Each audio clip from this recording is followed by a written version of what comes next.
शिक्षकांच्या पदोन्नती संदर्भात मुंबई हायकोर्टानं 22 डिसेंबर 2025 ला निकाल दिलेला आहे। हा निकाल सर्व इंग्रजीत आहे। मी तुम्हाला याचाच मराठीत सर्व सविस्तरपणे समजून सांगतो।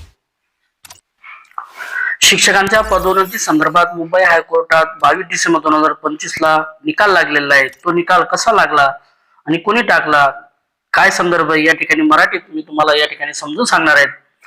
मुंबई हायकोर्टाचा निकाल 22 डिसेंबर 2025 ला लागलेला आहे।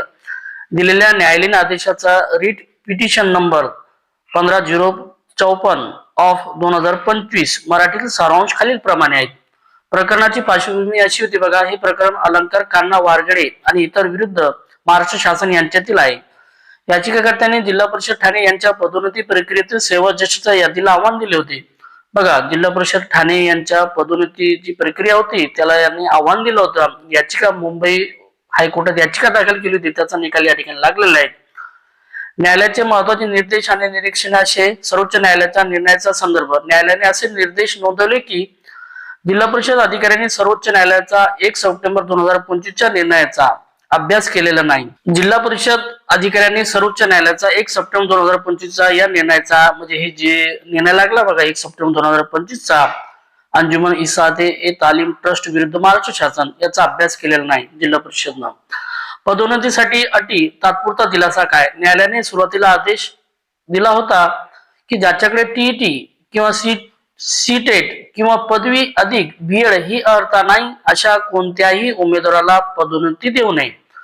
बघा, या ठिकाणी स्पष्ट सांगितलेलं आहे, म्हणजे जो टीईटी किंवा सीईटी पास असेल त्यांनाच पदोन्नती देता येते किंवा त्याच्याकडे बीएड असेल तरच त्यांना पदोन्नती देता येते, अन्यथा त्यांना पदोन्नती देता येत नाही।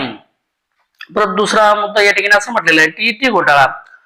ज्या उमेदवारांचे नावे 2018 किंवा 2019च्या टीईटी परीक्षा घोटाळ्यात नाहीत आणि ज्यांच्याकडे आवश्यक पात्रता आहे केवळ त्यांचाच पदोन्नतीसाठी विचार करावा असे निर्देश दिलेले होते। जिल्हा परिषदेची भूमिका आणि अंतिम निकाल।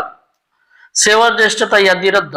जिल्हा परिषदेच्या वकिलांनी न्यायालयात माहिती दिली। बघा, मग सेवा ज्येष्ठतेची यादी ज्या ज्या जिल्हा परिषद लावलेली होती त्या सर्व जिल्हा परिषदेनी वकिलांनी न्यायालयात माहिती दिली की वादात असलेली सेवा ज्येष्ठता यादी म्हणजे सिनियरिटी लिस्ट जिल्हा परिषदेने आता रद्द केली आहे।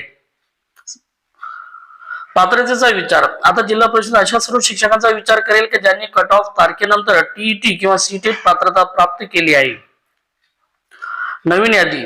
जिल्हा परिषद आता सर्व पात्र कर्मचाऱ्यांचा विचार करून पदोन्नतीसाठी नवीन सेवा ज्येष्ठता यादी तयार करणार आहेत।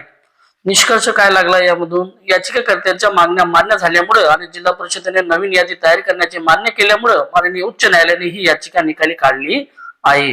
म्हणजेच याचा अर्थ असा की पदोन्नतीसाठी देखील टीईटी परीक्षा किंवा सीटेट परीक्षा पास होणे बंधनकारक केलेले आहे।